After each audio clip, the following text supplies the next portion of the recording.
Los bombardeos israelíes sobre Rafah, la ciudad de Gaza fronteriza con Egipto, dejan 11 muertos.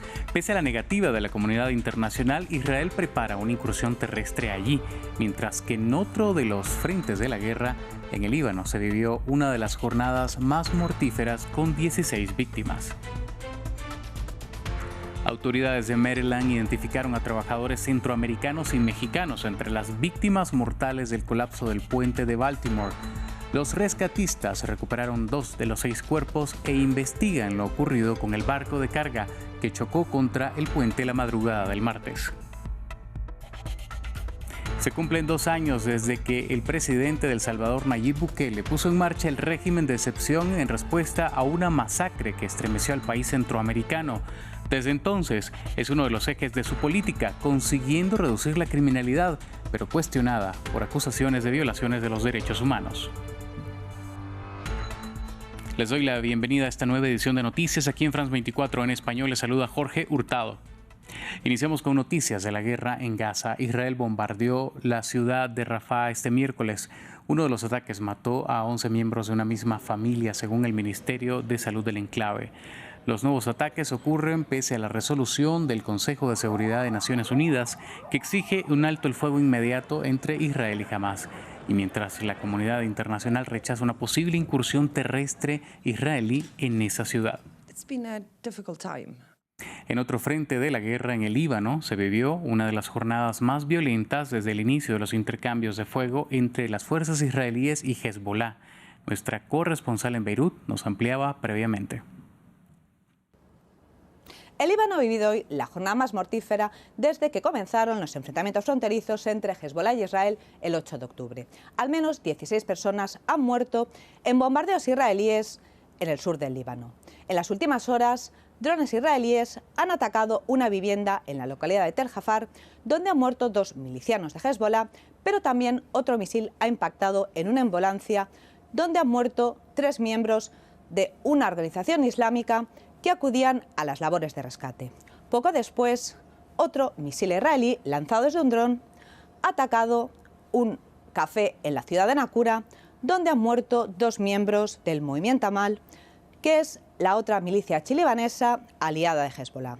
Los ataques israelíes son en respuesta al lanzamiento de más de 40 cohetes desde el sur del Líbano contra el asentamiento de Kiryat Shmona, donde ha muerto un civil israelí y ha causado importantes daños después de que esta madrugada Israel haya bombardeado un centro de salud en la localidad de Jabarille. 8 paramédicos de entre 20 y 25 años han muerto en el ataque, pero Israel justifica el ataque diciendo que se trataba de un establecimiento para uso militar de la organización Jamiat al-Islami y, según fuentes de inteligencia israelí, Hezbollah está utilizando a Jamiat al-Islami como tapadera para que sus miembros se infiltren en Israel. En otras noticias, los cuerpos de 2 de los 6 trabajadores que murieron tras el colapso del puente de Baltimore fueron recuperados. Al menos 6 víctimas mortales eran trabajadores de México, Guatemala, El Salvador y Honduras, según detalló el superintendente de la Policía del Estado de Maryland. Veamos. Trágico hallazgo en las aguas de Baltimore. Un día después del colapso del puente Francis Scott Key, los equipos de rescate encontraron los cuerpos de 2 de los 6 trabajadores provenientes de América Central declarados desaparecidos. Las víctimas eran obreros que trabajaban la vía en el puente cuando un buque portacontenedores paralizado por una pérdida de energía se estrelló contra la estructura. Poco después de las 10 de la mañana, los buzos hallaron una camioneta roja sumergida a 7 metros bajo el agua en el área alrededor de la mitad del puente.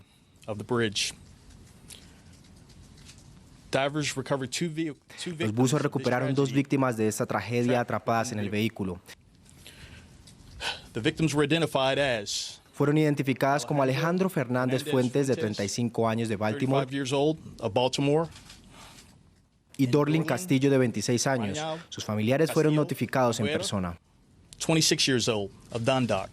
Las autoridades estadounidenses informaron que algunos contenedores contienen materiales peligrosos, pero que no representan un riesgo para la población, aunque 2 desaparecieron en el agua. El buque está estable, pero todavía tiene más de 1.5 millones de galones de combustible y lubricante a bordo. También hay 4.700 contenedores a bordo. 56 de ellos contienen materiales peligrosos y 2 han desaparecido. Los que están en el agua no contienen materiales peligrosos. No hay amenaza para el público por los materiales peligrosos a bordo. El presidente Joe Biden prometió mover cielo y tierra para reabrir el puerto y reconstruir el puente tan pronto como sea humanamente posible. De momento, es demasiado pronto para saber cuánto tiempo tomará. En Colombia, el gobierno de Gustavo Petro expulsó a los diplomáticos de Argentina tras las declaraciones del presidente Javier Milei. Esto se dio luego de una entrevista en CNN donde Milei llamó asesino terrorista al presidente colombiano. En la intervención, Milei también llamó ignorante al presidente mexicano Andrés Manuel López Obrador. La candidata presidencial mexicana Claudia Sheinbaum respondió a Milei y pidió respeto para el presidente mexicano. En Venezuela, el candidato presidencial Manuel Rosales dijo estar dispuesto a ceder su lugar en la boleta mientras la oposición busca un candidato único para la elección del próximo 28 de julio. Esto luego de que ni María Corina Machado ni su suplente Corina Lloris pudieran registrarse para las elecciones. El diputado oficialista Diosdado Cabello afirmó que la sustitución de candidatos solo será procesada, según él, por el CNE por un candidato ya admitido. La oposición tiene hasta el 20 de abril como fecha límite para definir un candidato. Busque una negociación, busque un candidato o una candidata que pase las trabas y los obstáculos del gobierno. Búsquenlo y yo le entrego la candidatura a quien quiera. Búsquenlo, pero no difamen, no le hagan la guerra sucia al pueblo de Venezuela. No dejen sin salidos al pueblo de Venezuela. El estado de excepción en El Salvador, que según la Constitución duraba 30 días, ya cumple 2 años. El pasado 9 de marzo, la Asamblea Legislativa de ese país, donde el presidente Nayib Bukele tiene mayorías, aprobó la prórroga número 24 de la situación de emergencia. Bukele afirma que esto le ha permitido mejorar la seguridad en el país y organismos internacionales critican que bajo ese modelo ha habido violaciones de los derechos humanos. Veamos el balance de estos 2 años. Con más de 20 prórrogas consecutivas, el régimen de excepción en El Salvador para combatir las pandillas cumple 2 años.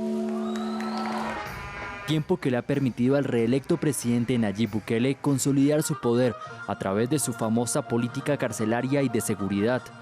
El estado de emergencia original, previsto para durar 30 días, fue aprobado por la Asamblea Legislativa el 27 de marzo de 2022. Impide que las personas capturadas por la policía sean informadas sobre sus derechos y tampoco se les permite tener acceso a un abogado.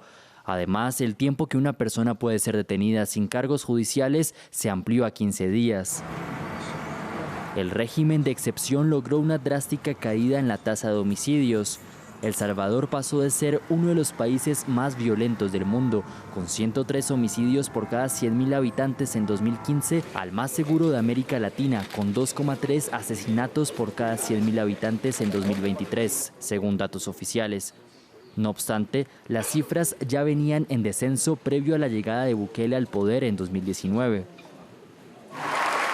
Pero la forma de gobernar por decreto de Nayib Bukele, antidemocrática para analistas, ya deja ver sus fallas.